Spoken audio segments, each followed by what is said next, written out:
अब आइए हम लोग समझते हैं what exactly is the dominance and why are some alleles dominant and why some alleles are recessive, and we will also understand that what a gene does. मतलब ये dominance है क्या और क्यों कुछ एलील डोमिनेंट होते हैं, कुछ एलील रिसेसिव होते हैं और जीन करता क्या है। तो इन्हीं सवालों को समझेंगे और ये सारे सवाल एनसीईआरटी बुक में पूछे गए हैं और उन्हीं को एक्सप्लेन किया गया है। देखिए, gene contains information to express a trait, यानी जीन में इंफॉर्मेशन होता है किसी ट्रेट के एक्सप्रेशन के लिए। जीन्स जो होते हैं वो डीएनए के सेगमेंट होते हैं, उनसे पहले मैसेंजर आरएनए बनता है और उसके बाद फिर प्रोटीन्स बनती हैं, और ये प्रोटीन जो है बनने के बाद फिनोटाइप आता है। ठीक है, तो जीन प्रोटीन बना करके अपने आप को एक्सप्रेस करते हैं और इसी को बोलते हैं एक्सप्रेशन ऑफ ट्रेट। तो जीन कंटेन्स इंफॉर्मेशन, जीन जो होते हैं दे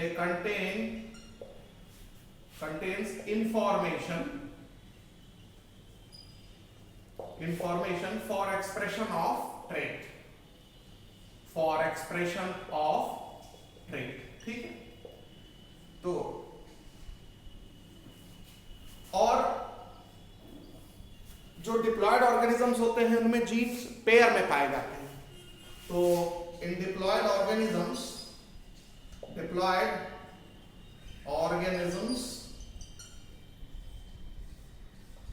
genes occur in pair, each gene occur in pair, हर जीन जो है वो जोड़े में पाया जाता है। ठीक है, क्योंकि जो डिप्लॉयड ऑर्गेनिजम्स होते हैं इनमें हर क्रोमोसोम की 2 कॉपी होती है, तो हर जीन की भी 2 कॉपी होगी। तो जैसे मान लीजिए ये क्रोमोसोम 1 है या क्रोमोसोम ए है, इसकी 2 कॉपी है, तो इस क्रोमोसोम पर मान लीजिए जीन कोई जीन है जिसको हम जी लिख रहे हैं, तो इसी की दूसरी कॉपी इस दूसरे वाले क्रोमोसोम पर भी होगी और उसको भी हम जी लिखेंगे। यानी हर जीन की 2 कॉपी होती है, जैसे कि हर क्रोमोसोम की 2 कॉपी होती है। ये डिप्लॉयड ऑर्गेनिज्म है, each gene occur in pair. ठीक है, और या उसी को बोलते हैं एलीलिक पेयर। तो सो डिप्लॉयड ऑर्गेनिज्म में जीन पेयर पाया जाता है या इसी को बोलते हैं पेयर ऑफ एलील्स पाए जाते हैं। ठीक है, पेयर ऑफ एलील्स पाए जाते हैं। और एलील आपको बता चुके हैं alternative form of a gene, तो एलील ही जीन है। ठीक है, जब किसी जीन के एक से ज्यादा रूप आ जाएंगे तो उसको अलील बोलेंगे। ठीक है, तो ये हो गया कि gene contains information for expression of trait. ठीक है, और जीन किसी ट्रेट को कैसे एक्सप्रेस करता है। भाई मान लीजिए ये क्रोमोसोम है, क्रोमोसोम एक डीएनए मॉलिक्यूल को रिप्रेजेंट करता है और उसका एक सेगमेंट को हम जीन बोलेंगे। ठीक है, तो एक तरह से जीन क्या है, सेगमेंट ऑफ डीएनए है। ठीक, सेगमेंट ऑफ डीएनए है। ठीक है, तो जीन क्या है, जीन जो है वो सेगमेंट ऑफ डीएनए है और इसी से पहले मैसेंजर आरएनए बनता है और इससे फिर क्या बनती है, प्रोटीन बनती है। अब ये प्रोटीन स्ट्रक्चरल प्रोटीन भी हो सकती है, फंक्शनल प्रोटीन भी हो सकती है। फंक्शनल प्रोटीन में एंजाइम्स आते हैं, हार्मोन्स आते हैं। स्ट्रक्चरल प्रोटीन में वो प्रोटोप्लाज्म का हिस्सा बनेगी या कोई ऑर्गेनल बनाने में पार्टिसिपेट करेगी या उसके कुछ और भी फंक्शन हो सकते हैं। ठीक है, मतलब स्ट्रक्चर बनाने में हिस्सा लेने वाले प्रोटीन को स्ट्रक्चरल बोलते हैं और फंक्शन में पार्टिसिपेट करने वाले को फंक्शनल प्रोटीन कहा जाता है। तो जब प्रोटीन बनेगी और प्रोटीन की वजह से ही क्या आता है, फिनोटाइप आता है। ठीक है, तो आप समझ सकते हैं कि जीन जो है वो किसी ट्रेट को एक्सप्रेस करता है। कोई जो चीज आपको दिखाई देगा तभी तो आपको पता चलेगा वो चीज एक्सप्रेस हुआ। तो फिनोटाइप के लिए रिस्पॉन्सिबल क्या होता है, जीन। और जीन किस कॉम्बिनेशन में पाया जाता है, जीन पेयर किस कॉम्बिनेशन में पाया जाता है, कौन कौन से एलील मौजूद है उस कॉम्बिनेशन में, उसी को जीनोटाइप बोलते हैं। तो जीनोटाइप की वजह से क्या डिसाइड होता है, फिनोटाइप डिसाइड होता है। ठीक है, तो ये चीज क्लियर हो गई। अब देखिए, जनरली आप जानते हैं कि जो एलील पेयर्स होते हैं उसमें, अब जैसे हम जब एलील पेयर की बात करते हैं तो जब एलील पेयर में दोनों एलील सेम होते हैं, मान लीजिए कैपिटल टी दोनों एलील सेम है, तो इसको बोलते हैं होमोजाइगस जीनोटाइप। होमोजाइगस जीनोटाइप, ठीक है। लेकिन कभी कभी ये एलील पेयर में जो दोनों एलील होते हैं वो सेम नहीं होते हैं, डिफरेंट हो सकते हैं। जैसे मान लीजिए कैपिटल टी स्मॉल टी, एक क्रोमोसोम पर कैपिटल टी होगा, दूसरे क्रोमोसोम पर होमोलॉगस पेयर पर स्मॉल टी होगा, तो इसको बोलते हैं हेट्रोजाइगस जीनोटाइप, हेट्रोजाइगस जीनोटाइप। तो जब हेट्रोजाइगस जीनोटाइप आएगा, एक एलील कैपिटल टी है, एक एलील स्मॉल टी है, तो इसमें कौन डोमिनेंट होगा और क्यों डोमिनेंट होगा और कौन रिसेसिव होगा और क्यों रिसेसिव होगा, इसी को समझना है। और जब डिफरेंट एलील आएंगे यानी हेट्रोजाइगस कंडीशन में ही हम डोमिनेंस देख पाएंगे। जब दोनों एलील सेम रहेंगे, ठीक है ना, तो हम डोमिनेंस कैसे देख पाएंगे, ठीक है ना। दोनों एलील एक ही जैसा काम करेंगे तो ये कैसे पता चलेगा कि किसने काम किया किसने काम नहीं किया, ठीक। तो जब दो एलील डिफरेंट एलील होंगे तभी इनके बीच में हम रिलेशन समझ पाएंगे, और एक डोमिनेंट होगा और दूसरा रिसेसिव होगा। अच्छा, ये दोनों एलील में डिफरेंस क्या है? देखिए, याद रखिए, ओरिजिनली इन दोनों में से कोई एक फॉर्म पहले से ही मौजूद रहा होगा, और ठीक है ना, और जब एक फॉर्म मौजूद रहा होगा, सपोज करिए कि ओरिजिनल फॉर्म जो था वो कैपिटल टी था, ठीक है। बाद में समय के साथ इसमें कुछ परिवर्तन हुआ होगा, स्लाइड चेंज आया होगा समय के साथ, तो समय के साथ इसमें स्लाइड चेंज आया होगा, और उसी स्लाइड चेंज को अगले चैप्टर में हम लोग म्यूटेशन के नाम से पढ़ेंगे। तो इसमें कुछ स्लाइड चेंज आया होगा, सम चेंज आया होगा, एनसीईआरटी बुक में लिखा है, और इसी सम चेंज को बोलते हैं म्यूटेशन। सडन चेंज हो जाता है, उसको म्यूटेशन कहते हैं। तो म्यूटेशन की वजह से अब इस कुछ मेंबर में जो यहाँ पर आपको जीन दिख रहा है उसमें हल्का सा चेंज आ जाता है, ठीक है।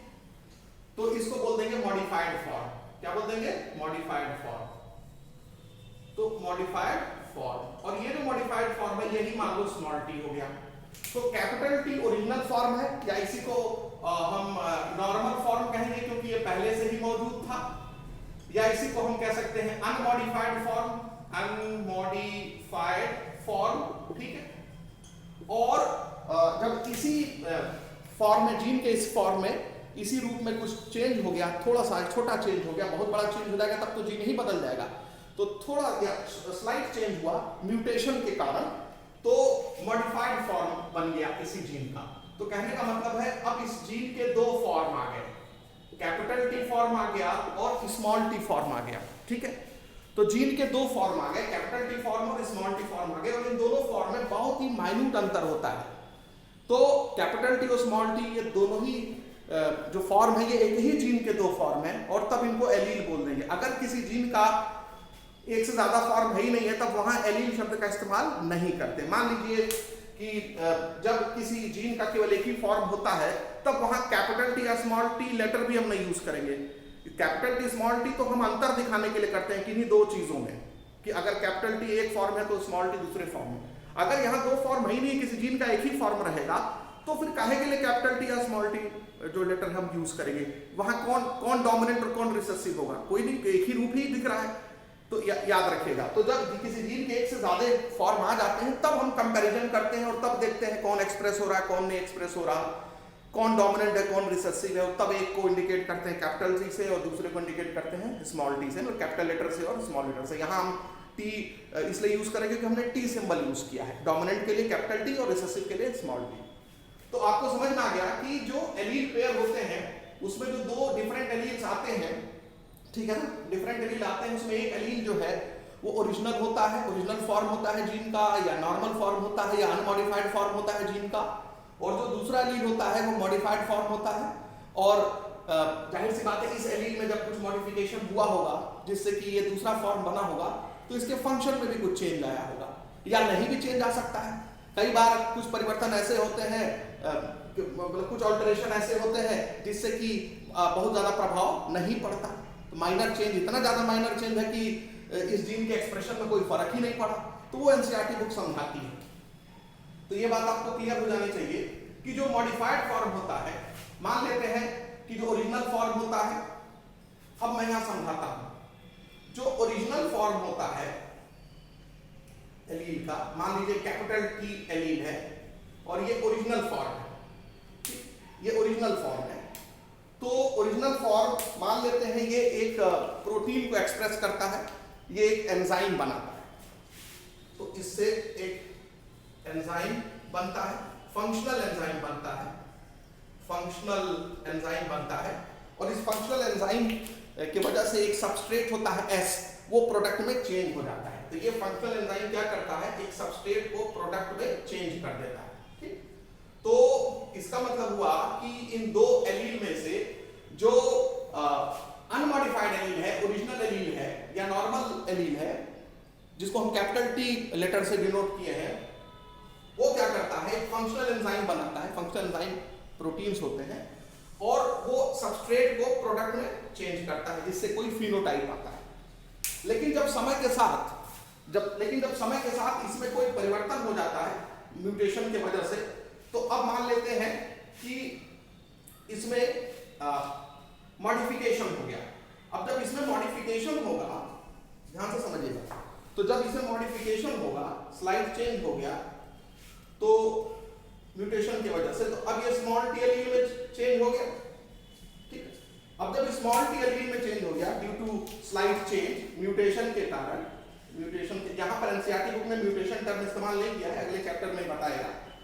तो स्मॉल टी एलील यानी किसी जीन के जो एक से ज्यादा रूप आते हैं, वो किस कारण आते हैं, उसका उत्तर है म्यूटेशन के कारण आते हैं। ठीक है, तो जो स्मॉल टी एलील है, जब कैपिटल T जो है वो स्मॉल टी एलील में कन्वर्ट होगा तो कुछ इसमें चेंज होगा। तो इस स्मॉल टी, ये स्मॉल टी तीन तरह से अपना इफेक्ट शो करेगा।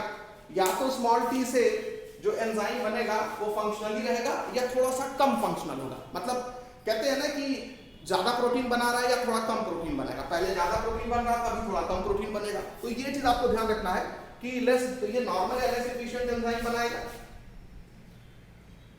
तो नॉर्मल या लेस इफिशिएंट एंजाइम बनाएगा। ठीक है, और दूसरा तरीका क्या हो सकता है कि एंजाइम बनाएगा, नॉन फंक्शनल एंजाइम बनाएगा। तो ये ध्यान रखेंगे, नॉन फंक्शनल एंजाइम बनाएगा। दूसरा हो सकता है नॉन फंक्शनल एंजाइम बनाएगा, लेकिन वो कोई काम नहीं करेगा। पहला केस हो सकता है कि एंजाइम बनाएगा और वो नॉर्मली काम करेगा या थोड़ा कम काम करेगा, बट काम करेगा। दूसरा केस हो सकता है कि वो नॉन फंक्शनल एंजाइम बनाएगा, ठीक है, स्मॉल टी एलील। और तीसरा हो सकता है एंजाइम बनाएगा ही नहीं, नो एंजाइम, तो या तो ये फिर एंजाइम नहीं बनाएगा। तो ये ही तीन चीज हो सकती है जब कोई मॉडिफाइड एलील बनता है ओरिजिनल एलील से। तो ओरिजिनल एलील से जब मॉडिफाइड एलील बनेगा तो उसके तीन संभावनाएं हो सकती हैं। या तो वो फंक्शनल एंजाइम जैसे पहले बन रहा था, ओरिजिनल फॉर्म से बन रहा था, अभी भी वैसे ही बनाते रहेगा, या थोड़ा सा कम एफिशिएंट बनाएगा, एंजाइम काम करेगा बट थोड़ा कम काम करेगा, या तो फिर एंजाइम जो है बनाएगा लेकिन वो बिल्कुल काम नहीं करेगा, या फिर तीसरा केस है कि वो एंजाइम बनाएगा ही नहीं।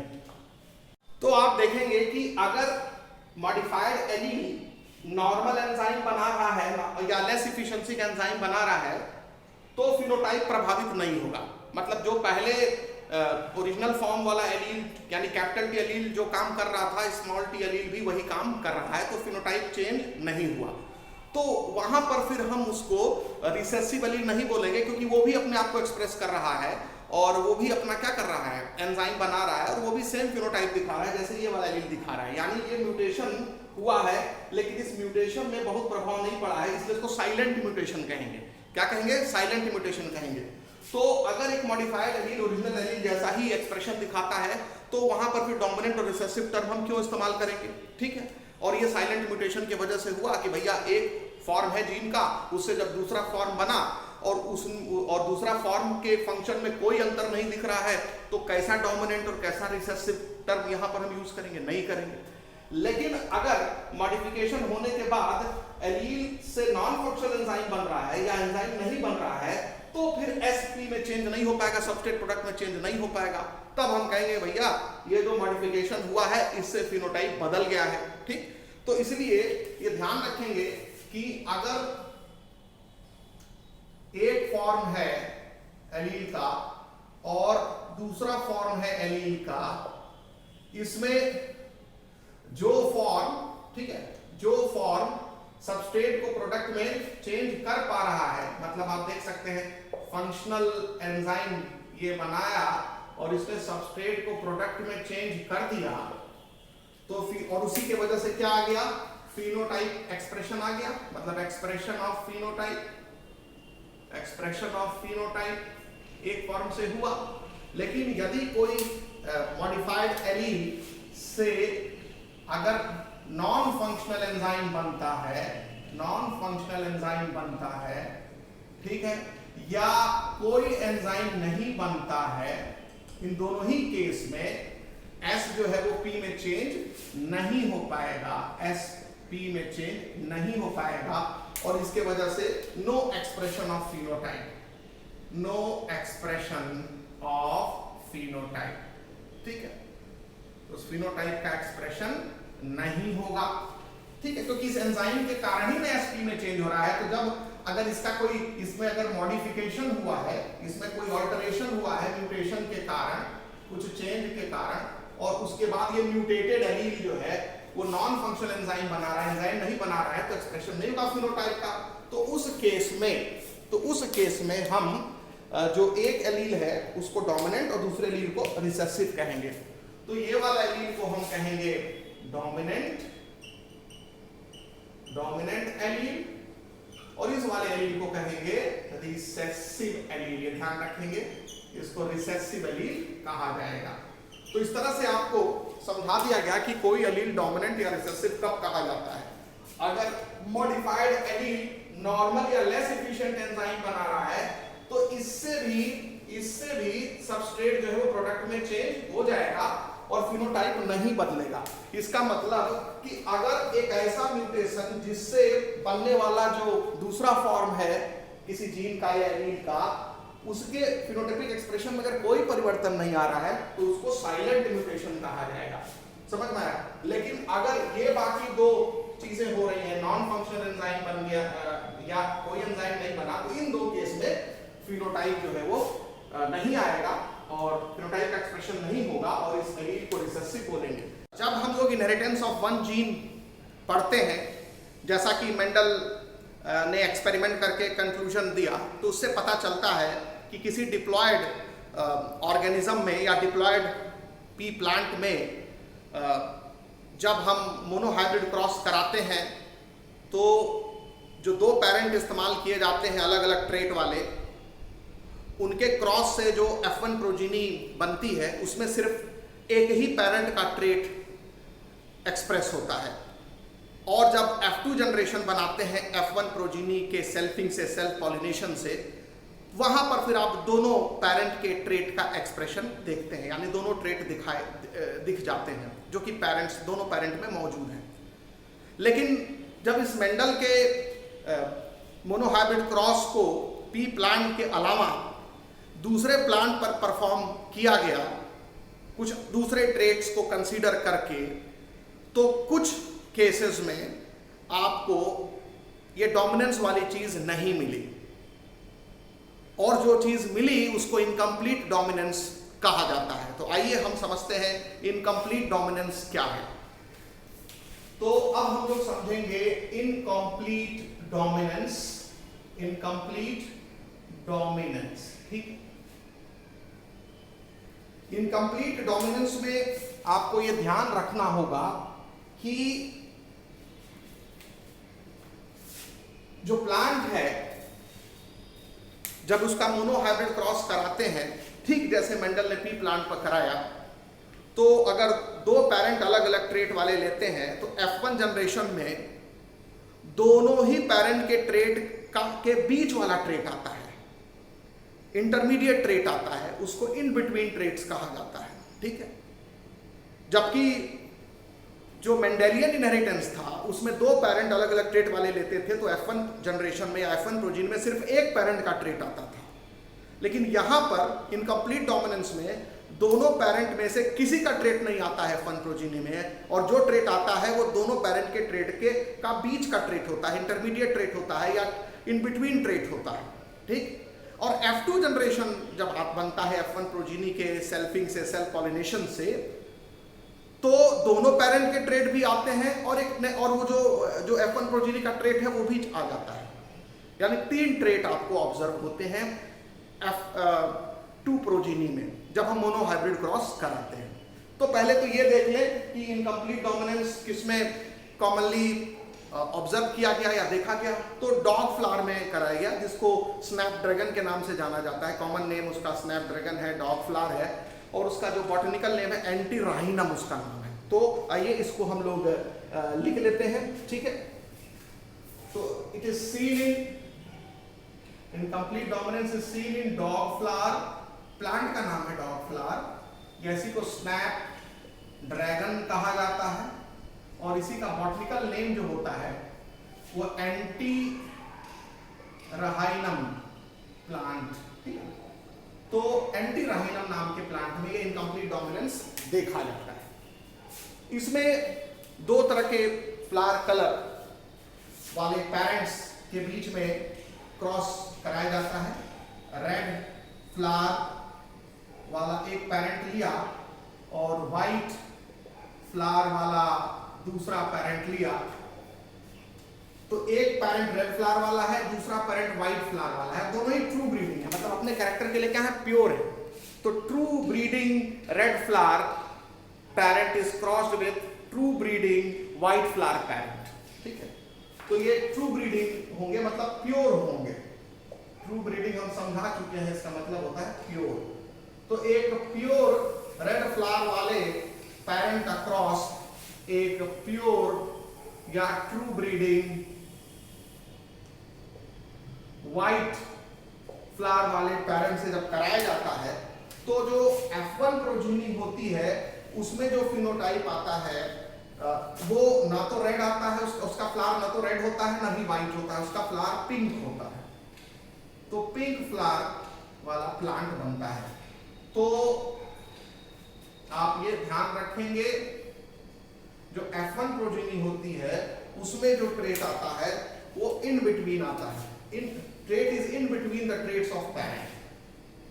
तो ये हो गया F1 प्रोजीनी, और इसमें जो ट्रेट होता है, ट्रेट इज इन बिटवीन, ठीक है, the traits of parents, traits of parents.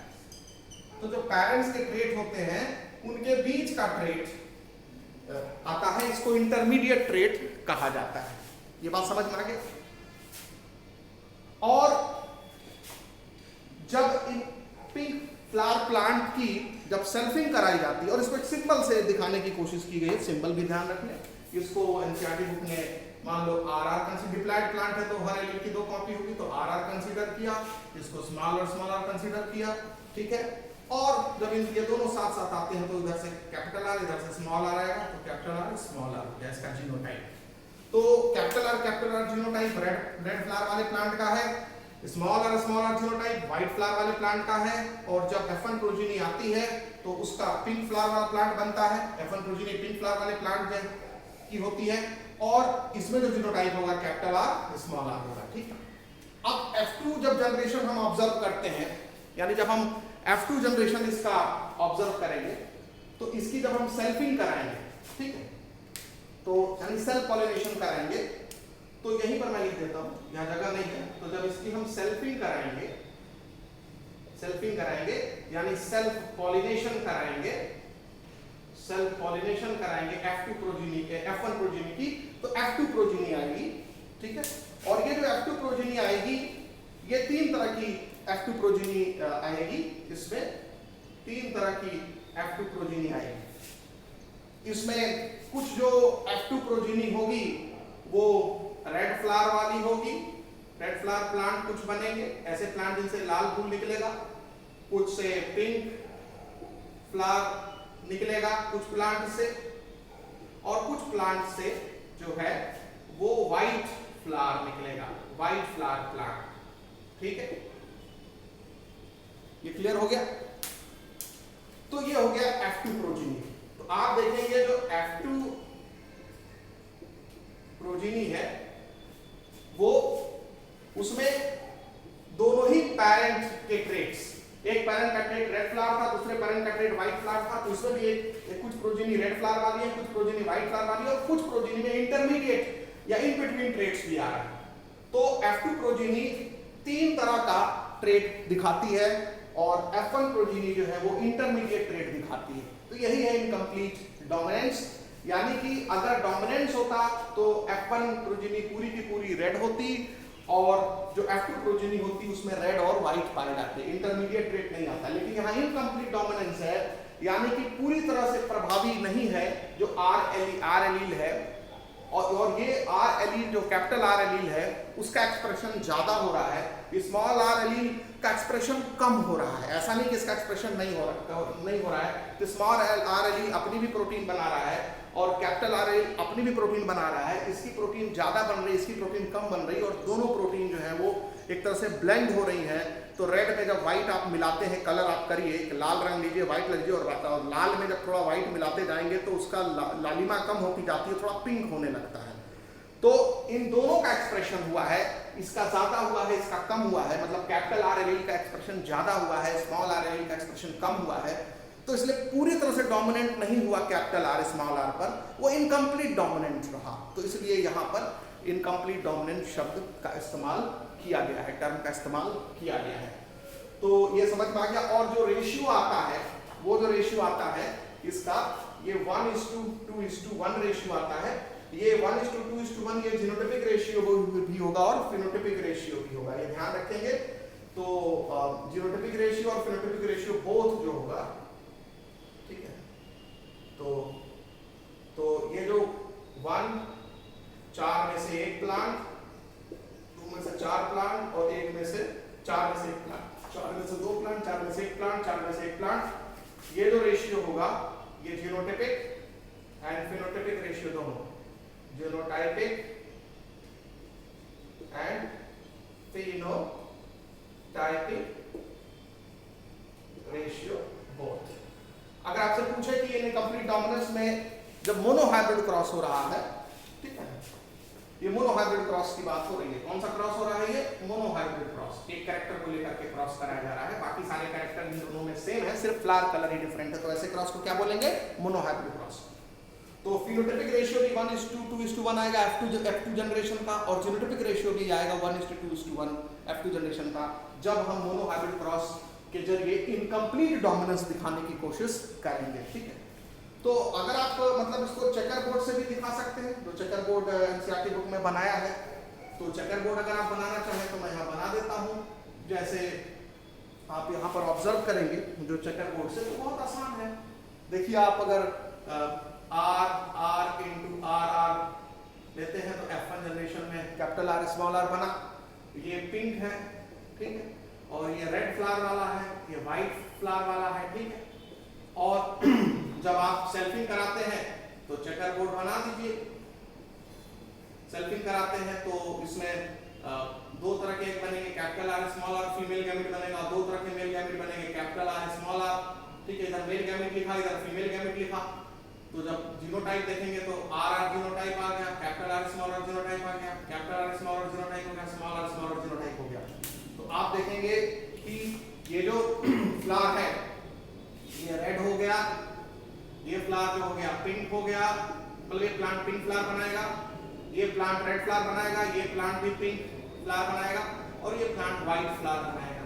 तो अगर आप रेशियो अगर आप देखें तो यही तो हो गया, RR और RR, तो इनका रेशियो 1, ये 2 और ये 1, तो जीनोटाइपिक रेशियो हो गया 1:2:1, 4 में 1 ये, 4 में 2 ये, और 4 में 1 ये, ठीक है। और फिनोटाइपिक रेशियो भी यही हो गया, ये रेड है, ये पिंक है, पिंक फ्लावर देगा, ये रेड फ्लावर देगा, और ये व्हाइट फ्लावर देगा। तो जीनोटाइपिक रेशियो और phenotypic ratio are same in F2 progeny, ठीक है, in F2 generation when incomplete dominance is considered। अब आइए हम लोग कोडोमिनेंस की बात करते हैं। एनसीईआरटी बुक में कोडोमिनेंस का भी जिक्र है कि ये जरूरी नहीं कि जब कोई एलील पेयर है डिप्लॉयड ऑर्गेनिज्म में तो 2 एलील के बीच में डोमिनेंस का रिलेशन है या इनकम्प्लीट डोमिनेंस का रिलेशन है, बल्कि 2 एलील के बीच में कोडोमिनेंस का भी रिलेशन ऑब्जर्व किया जाता है कुछ केसेस में, ठीक है।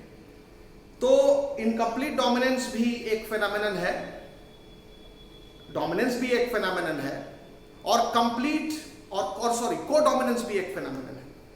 कोडोमिनेंस में क्या होता है? कोडोमिनेंस में जब दो पेरेंट्स जिनके ट्रेट अलग अलग हैं, एक ट्रेट अलग अलग है, कोई एक ट्रेट अलग अलग है, उनके बीच में जब क्रॉस किया जाता है तो F1 प्रोजीनी में दोनों ही पेरेंट के ट्रेट एक्सप्रेस हो जाते हैं, तो ये कोडोमिनेंस है। एक बार फिर ध्यान से सुनिए, डोमिनेंस के फेनोमेनन में आप क्या देखेंगे कि F1 प्रोजीनी सिर्फ एक पेरेंट का ट्रेट दिखाती है। इनकम्प्लीट डोमिनेंस में क्या होता है? F1 प्रोजीनी दोनों में से किसी पेरेंट के ट्रेट को नहीं शो करती है, बल्कि इंटरमीडिएट ट्रेट को शो करती है, इन बिटवीन ट्रेट्स को शो करती है। और कोडोमिनेंस में क्या होता है?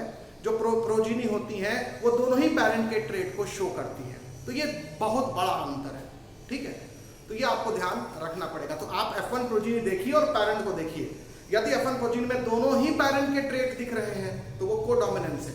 यदि F1 प्रोजीनी में दोनों ही पेरेंट के ट्रेट नहीं दिख रहे हैं, सिर्फ उनके बीच का ट्रेट दिख रहा है, जैसे रेड है, व्हाइट है, पिंक दिख रहा है, तो वो इनकम्प्लीट डोमिनेंस है।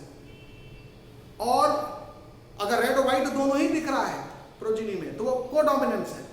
और यदि F1 प्रोजीनी में सिर्फ एक पेरेंट का ट्रेट दिख रहा है, जैसे रेड और व्हाइट में सिर्फ रेड दिख रहा है, तो वो डोमिनेंस है। तो this is the main difference between dominance, incomplete dominance and codominance. तो आइए हम लोग कोडोमिनेंस के बारे में डिस्कशन करते हैं। तो कोडोमिनेंस में इसका एग्जाम्पल हम आपको बता दें, एबीओ ब्लड ग्रुपिंग में दिखता है। एबीओ ब्लड ग्रुप का नाम सुने होंगे, ब्लड ग्रुपिंग इन ह्यूमंस, ठीक है। इसमें आपको कोडोमिनेंस दिखता है। ये skin coat colour in cow, roan coat colour आता है जिसमें लाल और सफेद का शकत्ता मिलता है, धब्बा मिलता है। गाय होती है जिसके स्किन में वो वाइट पैचेस भी होते हैं, रेड पैचेस भी होते हैं, ठीक है, तो उसको रोवन काउ बोलते हैं। तो कुछ गायों में भी आप इस तरह का इनहेरिटेंस देखते हैं कि अगर एक पेरेंट रेड कोट कलर का है, स्किन कलर की है, और एक पेरेंट जो है वो वाइट कोट कलर या स्किन कलर का है, और दोनों के बीच में जब क्रॉस होता है तो आपको रोवन काउ मिलता है जिसमें रेड और वाइट के पैचेस पाए जाते हैं, चितकबरा जिसको बोला जाता है। तो ऐसी गाय अगर बनती है तो वो कोडोमिनेंस है। इसमें व्हाइट पैच भी है, व्हाइट कलर भी आ रहा है, रेड कलर भी आ रहा है, तो कोडोमिनेंस है। कि हालांकि इसका जिक्र एनसीईआरटी बुक में नहीं किया है कि कोडोमिनेंस का एक एग्जाम्पल स्किन कलर या कोट कलर इन काउ भी होता है। यहाँ पर एबीओ ब्लड ग्रुप का एग्जाम्पल दिया गया है कोडोमिनेंस के लिए, ठीक है। अच्छा, ABO blood grouping in human जो है वो मल्टीपल एलिलिज्म का भी एग्जाम्पल है। तो एबीओ जो ब्लड ग्रुप पाया जाता है इंसानों में वो मल्टीपल एलिलिज्म का भी एग्जाम्पल है और कोडोमिनेंस का भी एग्जाम्पल है। तो उसको हम अभी आगे डिस्कशन करेंगे। अभी तो फिलहाल मैं कोडोमिनेंस को समझाने की कोशिश कर रहा हूँ।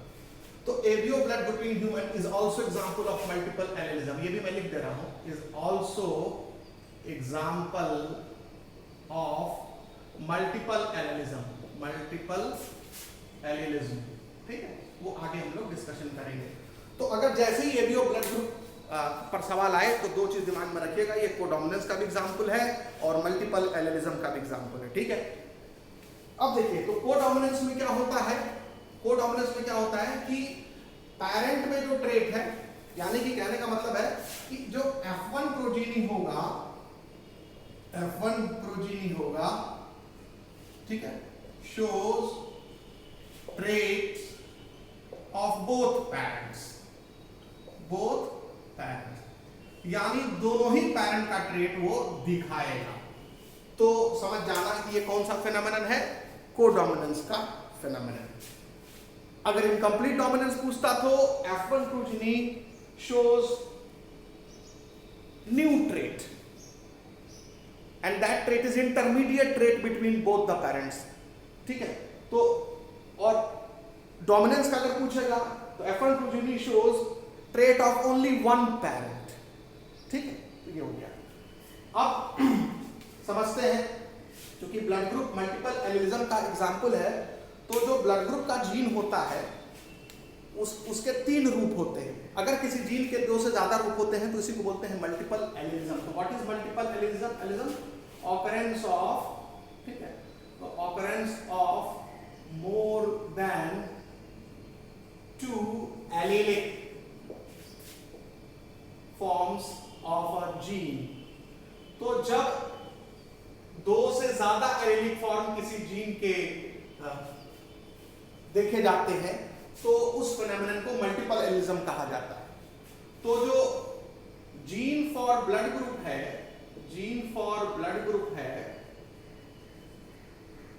जीन फॉर ब्लड ग्रुप है, exist in 3 allelic form, exist in 3 allelic forms.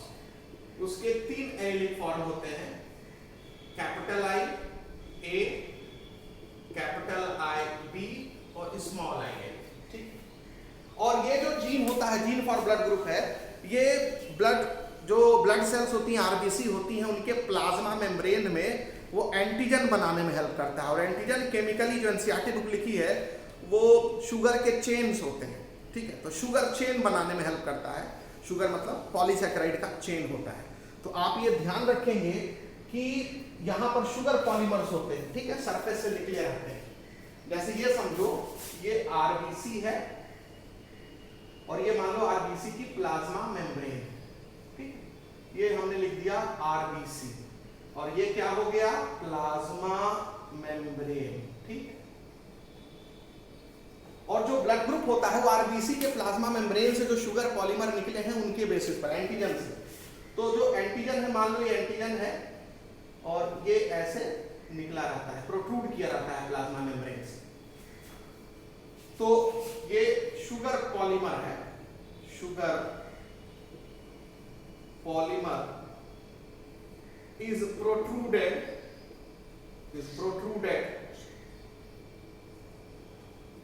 from plasma membrane। तो sugar polymer is protruded from the plasma membrane. ठीक है, और ये काइंड ऑफ, और ये जो कौन सा शुगर होगा, ठीक, और ये जो काइंड ऑफ शुगर होगा, kind of sugar is determined by gene, is determined by gene। या कौन सा एलील है तो कौन सा शुगर बनेगा, तो kind of sugar is determined by gene. तो याद रखना कि आरबीसी की प्लाज्मा मेम्ब्रेन से शुगर पॉलीमर निकला रहता है सरफेस से, प्लाज्मा मेम्ब्रेन के सरफेस से, और यही शुगर पॉलीमर जो निकला रहता है इसी को एंटीजन फिलहाल मान लीजिए, तो इसी को एंटीजन कहा जाता है। और एंटीजन के आधार पर ही हम लोगों में, ह्यूमन में 4 तरह के ब्लड ग्रुप होते हैं, A blood group, B blood group, O blood group और ए बी ब्लड ग्रुप। ठीक है, तो on the basis of antigen,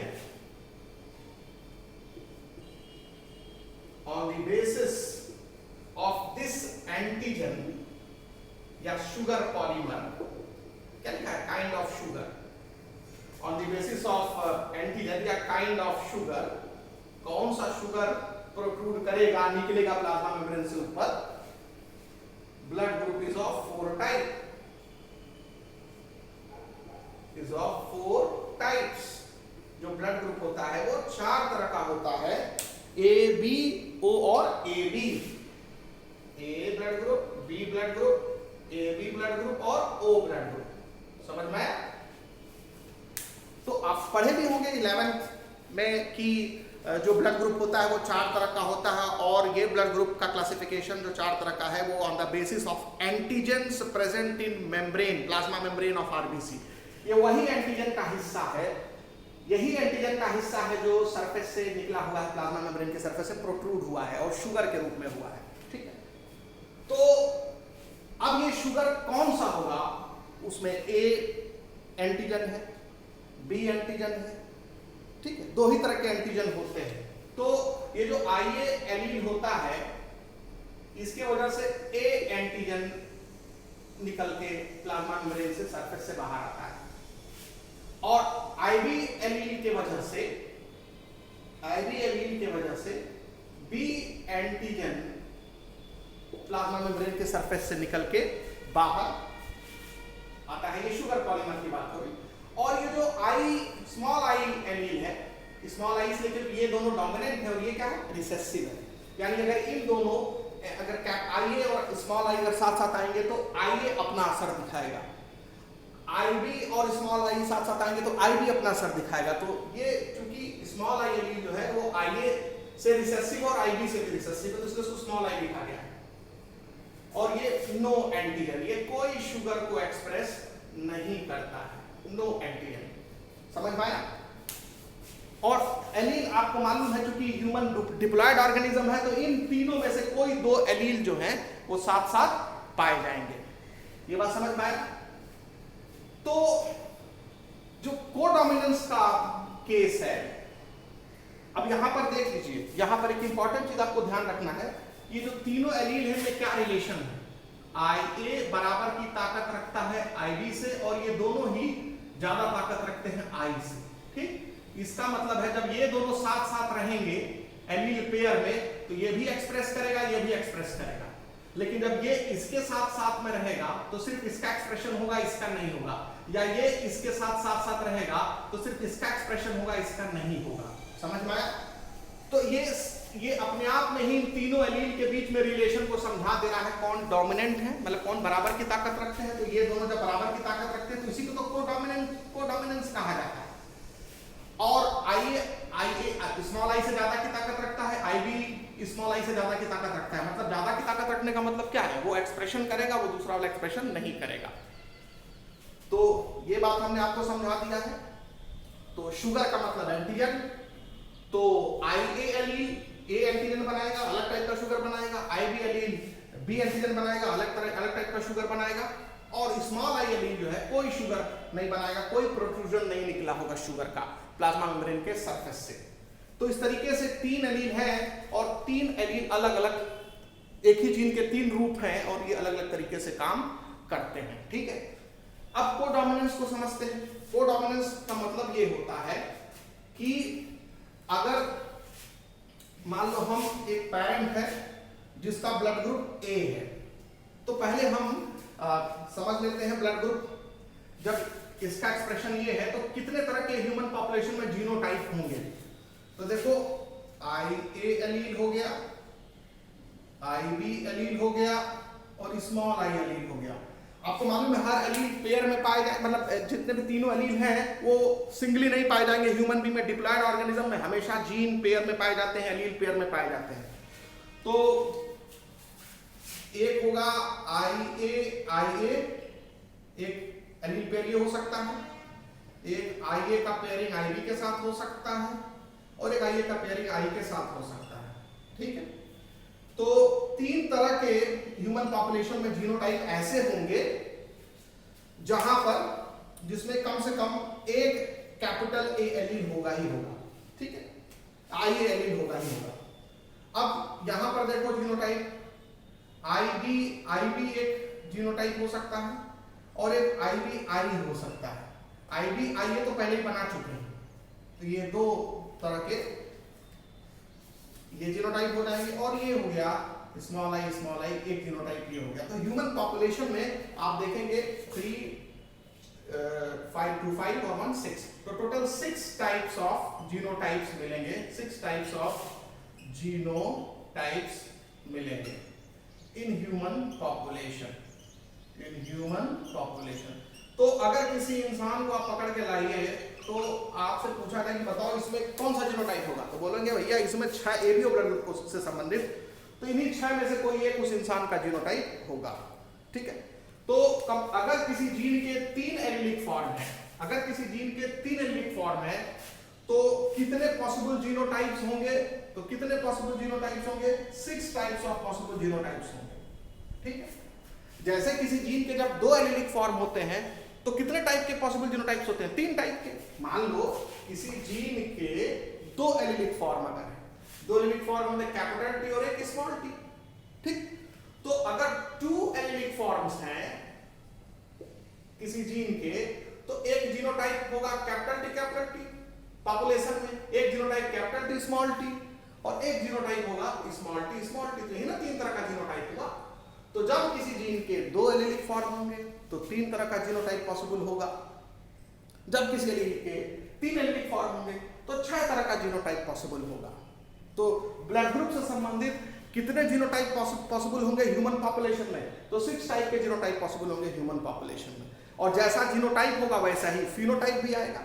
तो आप देख लीजिए, अब आपको मालूम है ये दोनों ही AA है, तो जब ये दोनों ही ए है तो आरबीसी के मेम्ब्रेन पर कौन सा एंटीजन एक्सप्रेशन होगा? ए शुगर एक्सप्रेशन होगा, क्योंकि आपने लिखा है कि आई एलील से कौन सा एंटीजन बनता है? ए एंटीजन, यानी ए शुगर बनेगा। तो इससे इसके वजह से जो ब्लड ग्रुप होगा वो ए होगा। अच्छा, ये देखो आईए में ये दोनों ही बराबर की ताकत रखते हैं। देखो दोनों ही बराबर की ताकत रखते हैं, तो इसके ब्लड ग्रुप, इसका जो आरबीसी मेम्ब्रेन होगा उससे दो शुगर प्रोट्रूड होंगे, एक शुगर ए एंटीजन वाला और एक शुगर बी एंटीजन वाला। ठीक है, तो यहां से एक शुगर और निकाल दो, प्रोट्रूड कर दो, तो ये एंटीजन भी निकला और ये बी एंटीजन भी निकला। तो ऐसे इंसान का ब्लड ग्रुप कौन सा होगा? ए बी ब्लड ग्रुप होगा। तो इसके वजह से जो ब्लड ग्रुप होगा, ये ध्यान रखेंगे, इसके वजह से जो ब्लड ग्रुप होगा वो ए बी ब्लड ग्रुप होगा। ठीक है, और यही कोडोमिनेंस है, क्योंकि मतलब दोनों ही एलील बराबर की ताकत रख रहे हैं, दोनों ही एलील एक्सप्रेशन दिखा रहे हैं। ठीक है, बी ब्लड ग्रुप हो गया। और ये देखो आई और स्मॉल आई, आई ए है और ये स्मॉल आई, ये कोई एंटीजन नहीं बनाएगा, ये ए एंटीजन बनाएगा, तो इसका एक्सप्रेशन तो होगा। तो इसके वजह से जो ब्लड ग्रुप होगा वो ए ब्लड ग्रुप होगा। तो कौन सा जीनोटाइप होगा और क्या फिनोटाइप आएगा, ये हम आपको यहां बताते जा रहे हैं। उसी तरह से जब इस जीनोटाइप पर आएंगे तो इसके वजह से जो ब्लड ग्रुप होगा वो बी ब्लड ग्रुप होगा, क्योंकि इसमें बी है, आई बी एलील है, तो बी शुगर बनेगा आरबीसी के मेम्ब्रेन में। यहां पर आई बी और आई है, तो आई तो रिसेसिव है, ये डोमिनेंट है, तो इसी के चलेगी, तो बी एंटीजन बनेगा, यानी बी ब्लड ग्रुप होगा, बी ब्लड ग्रुप होगा, इसमें भी बी ब्लड ग्रुप, इसमें भी बी ब्लड ग्रुप, ये जीनोटाइप वाला ए ब्लड ग्रुप, ये जीनोटाइप वाला ए बी ब्लड ग्रुप, ये जीनोटाइप वाला ए ब्लड ग्रुप, और ये जो जीनोटाइप आएगा, यहां दोनों ही रिसेसिव एलील है, तो यहां कोई शुगर नहीं निकलेगा बाहर, तो यहां पर ओ ब्लड ग्रुप होगा, ओ मतलब जीरो ब्लड ग्रुप, तो ओ ब्लड ग्रुप हो गया। तो कौन सा जीनोटाइप और क्या उसका फिनोटाइप आ रहा है आपको हमने दिखा दिया। ठीक है, ये क्लियर हो गया। तो यहां पर आपने देख लिया कि जब आरबीसी के मेम्ब्रेन से अगर बी शुगर निकला है, बी एंटीजन निकला है, इसको बी एंटीजन अगर मैं लिख रहा हूं, तो इसके अंदर क्या क्या एलील पेयर इमेजिन कर सकते हैं, केवल बी एंटीजन निकला है, तो इसके अंदर तो इसमें कौन सा जीन होगा, कौन सा जीनोटाइप इसका होगा, आप खुद सोचिए। तो एक जीनोटाइप आई बी हो सकता है, ठीक, क्योंकि दोनों ही बी एंटीजन निकालेंगे, यानी इसके मेम्ब्रेन से केवल बी एंटीजन निकलेगा, और या तो फिर आई हो सकता है। ठीक, उसी तरह से अगर ए एंटीजन निकला होगा तो आई या आई निकला, इसके अंदर जीनोटाइप होगा, और अगर इसके अंदर से दोनों ही निकले हुए, ठीक है ना, मतलब ए भी निकला है और बी भी निकला है, तो इसका जीनोटाइप क्या होगा, तो इसका जीनोटाइप जो हो जाएगा वो ए एंटीजन वाला आईए की वजह से और बी एंटीजन वाला आईबी की वजह से, यानी दोनों ही एलील इसके अंदर होंगे, आईए और आईबी। तो आपको समझाने की कोशिश कर दी है कि एबीओ ब्लड ग्रुप का इनहेरिटेंस कैसे होता है। अब इसका हम कोडोमिनेंस वाला पार्ट समझते हैं। अब देखिए, अगर हम किसी ए ब्लड ग्रुप वाले पेरेंट का क्रॉस किसी बी ब्लड ग्रुप वाले पेरेंट से कराते हैं, तो इनकी F1 प्रोजीनी जो होगी वो ए बी ब्लड ग्रुप वाली होगी, ए बी ब्लड ग्रुप वाली होगी। ठीक है, ये F1 प्रोजीनी, यही आपको समझना है। तो आसान, अब तो आपको समझ में आ जाएगा।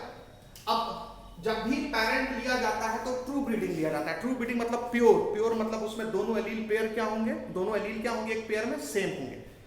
जैसे कैपिटल टी स्मॉल टी का क्रॉस कराया डोमिनेंस के केस में, टॉल और ड्वार्फ। इनकम्प्लीट डोमिनेंस में कैपिटल आर मतलब प्योर रेड और प्योर व्हाइट स्मॉल आर का क्रॉस कराए थे, तो पिंक आया था। इसमें क्या करेंगे, प्योर ए ब्लड ग्रुप, प्योर मतलब होमोजाइगस, तो होमोजाइगस यानी कि प्योर या ट्रू ब्रीडिंग करना है ना, तो यहां पर एलील जो होगा आईए हो गया, ठीक है ना, ये होमोजाइगस हो गया। तो प्योर कहने का मतलब होमोजाइगस की बात कर रहे हैं, क्योंकि अगर हम आई लिखेंगे तो भी ये ब्लड ग्रुप होगा, लेकिन प्योर नहीं है ना, जिसमें दोनों एलील डिफरेंट है। ठीक है, तो ये नहीं रखना है, तो प्योर के लिए आपको ये लेना पड़ेगा। उसी तरह से बी ब्लड ग्रुप के लिए प्योर क्या होगा, IB IB, ठीक है। तो जब आप चेकर बोर्ड बनाएंगे तो इसके तरफ से गैमीट आएगा IA IA, और मान लीजिए इसके तरफ से गैमीट आएगा IB IB, इसको मान लें IB IB आएगा, और इसके तरफ से IA IA आएगा, तो ये IB IB। तो ये जो बनेगा IA IB जीनोटाइप, ये भी बनेगा IA IB जीनोटाइप, ये भी आएगा IA IB जीनोटाइप, ये भी आएगा IA IB जीनोटाइप। तो जो RBC होगी उसके मेम्ब्रेन से A एंटीजन भी निकलेगा बाहर, और उसके मेम्ब्रेन से B एंटीजन भी बाहर निकलेगा। तो इस तरह के ब्लड ग्रुप को क्या बोलेंगे? AB ब्लड ग्रुप कहेंगे, ठीक है।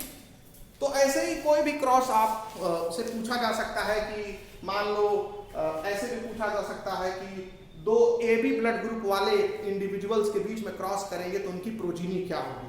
तो दो AB ब्लड ग्रुप वाले इंडिविजुअल के बीच में क्रॉस करेंगे तो मान लो AB पेरेंट एक है, दूसरा भी AB पेरेंट है, तो इसका जीनोटाइप हो गया IA IB, और इसका जीनोटाइप हो गया IA IB, ठीक है।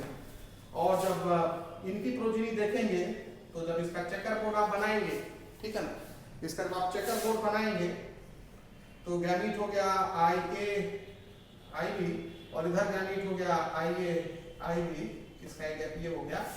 तो यहाँ देखो ना IA आ गया, यहाँ क्या आ गया IA IB आ गया, यहाँ क्या हो गया IA IB आ गया, और यहाँ क्या आ गया IB IB आ गया। तो आपको जो प्रोजीनी होगी उसमें कौन कौन सा ब्लड ग्रुप मिलेगा? तो जो प्रोजीनी होगी इसमें एक ब्लड ग्रुप A हो गया, अगर दोनों एलील सेम है तो होमोजाइगस, और अगर एलील डिफरेंट है तो हेटेरोजाइगस। ये देखो दोनों एलील डिफरेंट है तो हेटेरोजाइगस है, लेकिन ब्लड ग्रुप तो AB ही होगा ना, दोनों ही एंटीजन एक्सप्रेस हो रहे हैं, यहाँ भी दोनों एंटीजन एक्सप्रेस हो रहे हैं, और ये IB IB मतलब ये B ब्लड ग्रुप। तो यहाँ भी रेशियो जो आएगा 1:2:1 ही आएगा, 1:2:1। देखो सेल्फिंग करा रहे हैं, ये क्या करा रहे हैं? सेल्फिंग करा रहे हैं, सेल्फिंग करा रहे हैं, मतलब सेम इंडिविजुअल सेम तरह के जीनोटाइप के इंडिविजुअल के बीच में क्रॉस करा रहे हैं। तो ये F2 प्रोजीनी है। ये कौन सी प्रोजीनी हो गई? F2 progeny. ये F1 प्रोजीनी थी।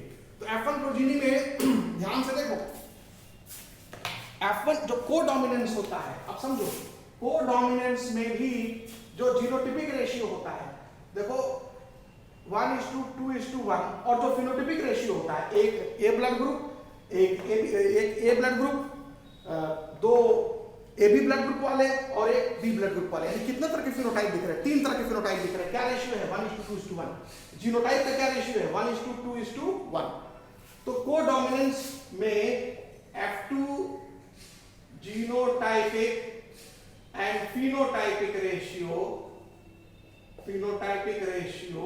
भी 1:2:1 होता है, जैसे इनकम्प्लीट डोमिनेंस में होता है।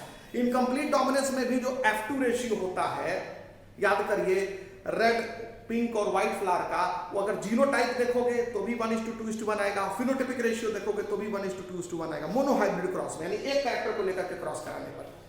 तो फिर से सुन लो, monohybrid F2 ratio of codominance क्या होगा? तो जीनोटाइप के लिए 1:2:1, फिनोटाइप के लिए 1:2:1। Monohybrid F2 ratio in case of incomplete dominance, तो जीनोटाइप के लिए 1:2:1 होगा, फिनोटाइप के लिए 1:2:1 होगा।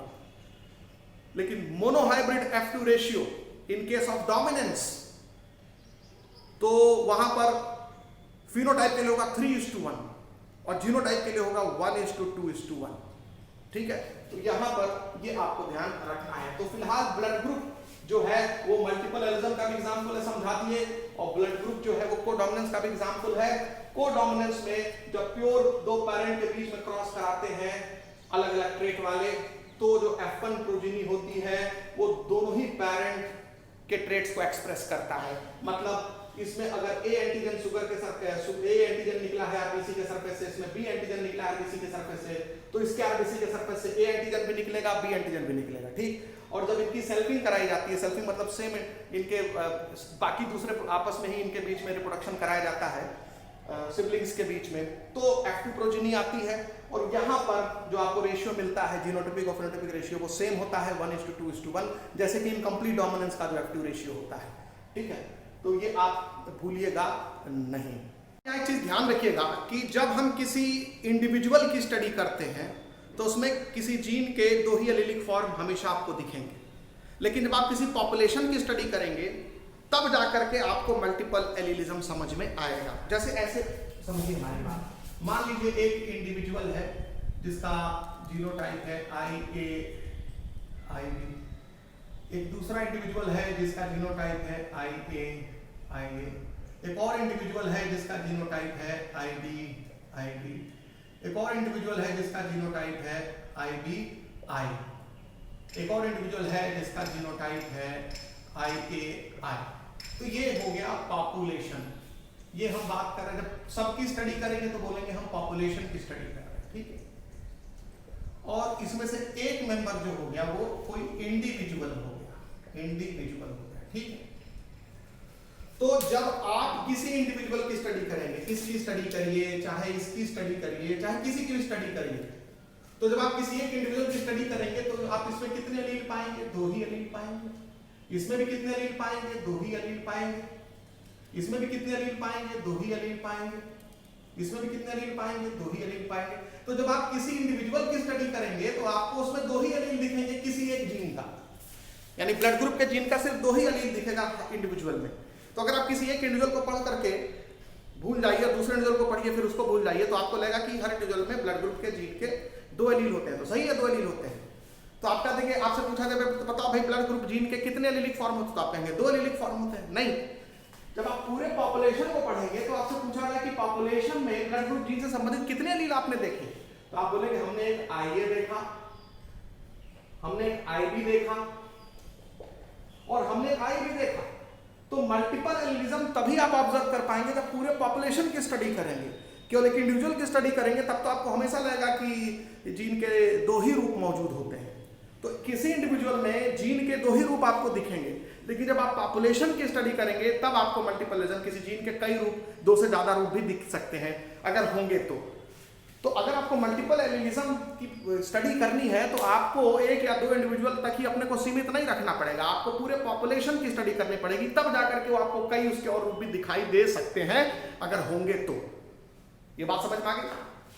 तो multiple एलीलिज्म is observed, multiple एलीलिज्म is observed when you study या when you consider a population।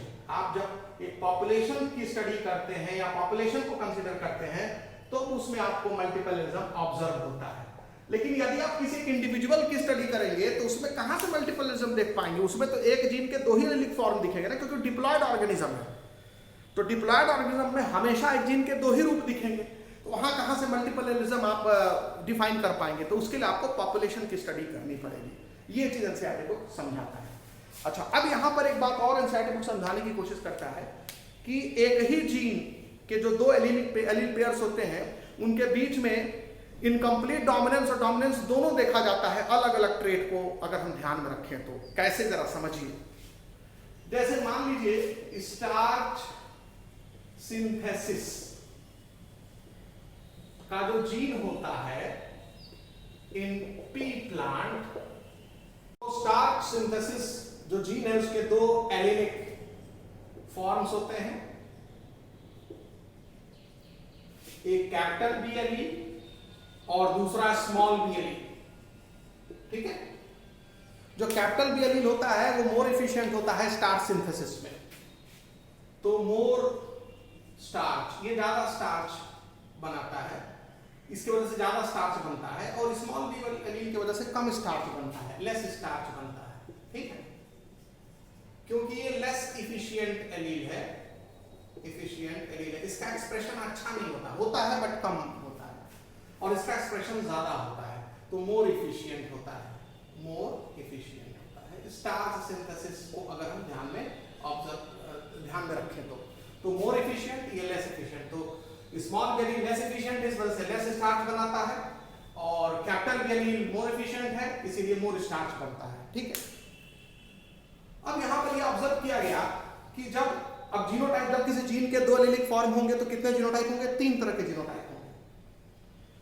तो याद रखना है कि capital B capital B, capital B small B और स्मॉल बी स्मॉल बी, ये हो गया जीनोटाइप। जो स्टार्च बनाने वाले जीन को ऑब्जर्व करके जब हम जीनोटाइप पता करेंगे तो 3 तरह के जीनोटाइप मिलेंगे। तो जब हम कैपिटल बी जीनोटाइप के स्टार्च ग्रेन के अंदर जो स्टार्च सिंथेसिस को ऑब्जर्व करते हैं तो इसमें हमको लार्ज स्टार्च ग्रेन मिलता है। इसके अंदर हमको लार्ज स्टार्च ग्रेन मिलेगा। इस प्लांट ऐसा प्लांट जिसमें कि कैपिटल बी जीनोटाइप है उसमें लार्ज स्टार्च ग्रेन्स मिलेंगे, और एक ऐसा प्लांट जिसमें कि स्मॉल बी एलील मौजूद है तो उसमें स्मॉल स्टार्च ग्रेन्स मिलेंगे, स्टार्च ग्रेन मिलेंगे, ठीक है। और जो capital B small B genotype होगा उसमें हमको इंटरमीडिएट साइज वाले स्टार्च ग्रेन मिलेंगे, स्टार्च ग्रेन मिलेंगे, ठीक।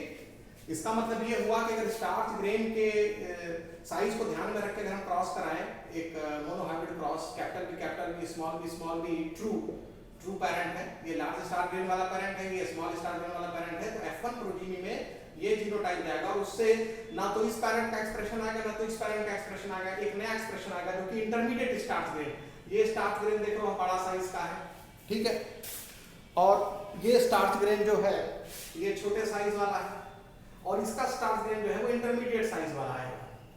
तो यही तो इनकम्प्लीट डोमिनेंस में होता है। तो इसका मतलब है जब हम स्टार्च ग्रेन साइज की बात करेंगे तो इनकम्प्लीट डोमिनेंस का एग्जांपल है, यानी कि कैपिटल बी और स्मॉल बी में इनकम्प्लीट डोमिनेंस दिखता है। So when starch grain size is considered incomplete dominance is seen, incomplete dominance is observed between B and small b and e। तो इनके बीच में इनकम्प्लीट डोमिनेंस ऑब्जर्व होता है, ठीक है।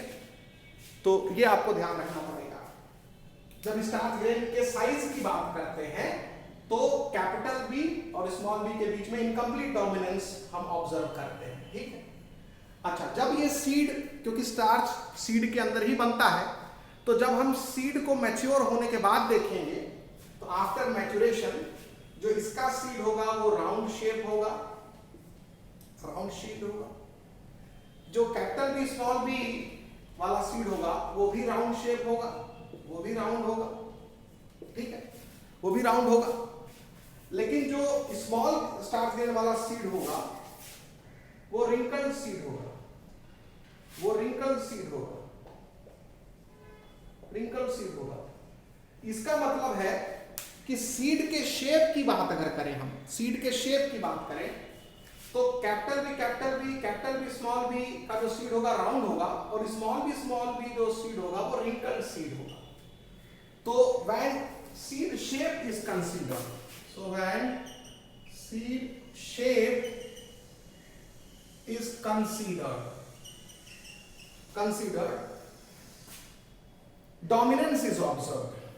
यहां डोमिनेंस देखा जाएगा, dominance is observed, dominance is observed between capital B and small b alleles, ठीक है। क्योंकि अगर हम सीड शेप की बात करें तो सीड शेप की अगर आप बात करें तो मान लो ये राउंड सीड वाला का क्रॉस रिंकल सीड वाले प्लांट से कराते हैं तो राउंड सीड वाला एक पेरेंट का एक्सप्रेशन होगा। तो ये लाल वाला डायग्राम है वो सीड शेप को बता रहा है। तो जब सीड शेप को ऑब्जर्व करेंगे आप तो एक राउंड सीड वाले पेरेंट का क्रॉस एक रिंकल सीड वाले पेरेंट से कराते हैं तो F1 प्रोजीनी में राउंड सीड बनता है, ये डोमिनेंस है। लेकिन अगर एक लार्ज स्टार्च ग्रेन वाले पेरेंट का क्रॉस एक स्मॉल स्टार्च ग्रेन वाले पेरेंट से कराते हैं तो इंटरमीडिएट स्टार्च ग्रेन आता है, तो ये इनकम्प्लीट डोमिनेंस हो गया। तो आप देख रहे हैं कि स्टार्च सिंथेसिस का जो जीन होता है उसके जो 2 एलिलिक फॉर्म होते हैं, और इनसे जब हम स्टार्च ग्रेन साइज की बात करते हैं तो वहां इनकम्प्लीट डोमिनेंस दिखता है इनके बीच में जो रिलेशन, और जब सीड शेप की बात करते हैं तो इनसे हमको डोमिनेंस का रिलेशनशिप दिखता है इनके बीच में। क्योंकि स्टार्च ज्यादा स्टार्च और कम स्टार्च बनने से ही आप यहां पर ऑब्जर्व करेंगे कि सीड का शेप का भी संबंध है। लेकिन यहाँ कुछ जो इंटरमीडिएट कैरेक्टर, जो कैपिटल बी स्मॉल बी, ये जो जीनोटाइप है, ये एक तरफ तो इंटरमीडिएट स्टार्च ग्रेन दिखा रहा है, लेकिन इसका सीड क्या होता है, राउंड होता है। यही चीज आपको ध्यान रखना है। तो यहाँ पर आप ये भी ध्यान रख लेंगे कि किन्हीं दो एलील के बीच में एक ट्रेट को लेकर के अगर कंप्लीट डोमिनेंस का रिलेशनशिप है, तो ये दोनों एलील के बीच में किसी दूसरे ट्रेट को लेकर के डोमिनेंस का भी रिलेशन आ सकता है। अब यहां पर एक ही जीन दो ट्रेट को कंट्रोल कर रहा है, साइज ऑफ स्टार्च ग्रेन और दूसरा सीड का शेप। तो साइज ऑफ स्टार्च ग्रेन अलग ट्रेट है और सीड का शेप अलग ट्रेट है। मतलब आप कह सकते हैं एक जीन से दो ट्रेट कंट्रोल हो रहा है, तो इसी को तो प्लियोट्रोपिज्म कहते हैं। क्या बोलते हैं? Pleiotropism. When one gene controls more than one trait, regulate more than one trait, इसी को कहते हैं प्लियोट्रोपिज्म। तो ये एक तरह से प्लियोट्रोपिक जीन का एग्जाम्पल भी है, प्लियोट्रोपिक जीन का भी एग्जाम्पल है। ठीक है, ये हम लोग आगे इसका डिस्कशन करेंगे।